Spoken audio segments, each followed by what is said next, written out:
While another day of protests in South Florida, the Cuban community marching through Little Havana on Friday, calling for freedom on the communist island. That's right. It was the sixth day of protests in a row since the unprecedented uprisings in Havana last Sunday. More are expected today. Local 10's Annalise Garcia is live in Hialeah, where some people are already getting ready to rally.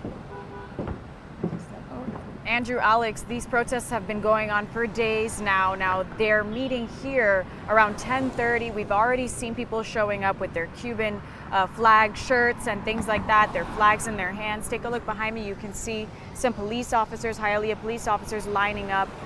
There's also a bunch of buses that we've seen driving in, and they're all lined up over there. It seems like they're going to do some kind of caravan. But the people we've been speaking to out here, they say it's easy to come out here and protest because they're so passionate about it all. But what they really, really want to see is change in Cuba.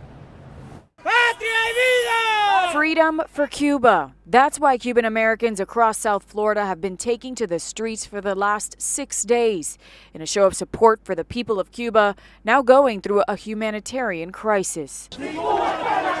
Friday, a similar scene outside of Café Versalles as this group of nearly 150 people marched about an hour and more than 2 miles toward Domino Park in Little Havana. We're trying to let them know that we stand behind them. We want to give them a message of hope and of strength. The famous park along Calle Ocho is where Viernes Culturales happens once a month, a cultural event with local vendors, food, and music. But Friday evening, it took on a different purpose.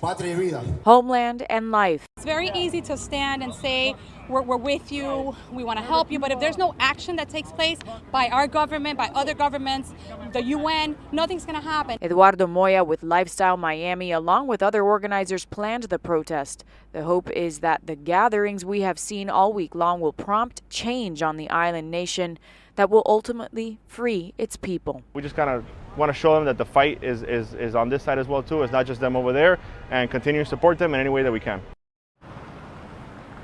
All right, now these are the protests going on today. After this Hialeah one that's at 10:30, there's one at the Freedom Tower starting at 5:30, then followed by a press conference at 6:30, also at the Freedom Tower, where people like Willie Chirino and Emilio Estefan will be there.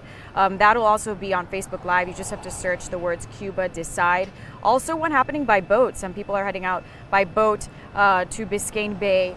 And then again, they're also marching around around 5:30 at the Freedom Tower. So this one starts at 10:30. Like I said, we've seen some people showing up. We expect it to get a little bit more packed as the hours move forward. But like I said, these people are going to keep protesting. It doesn't seem like they're stopping anytime soon. I'm live in Hialeah. Annalise Garcia, Local 10 News.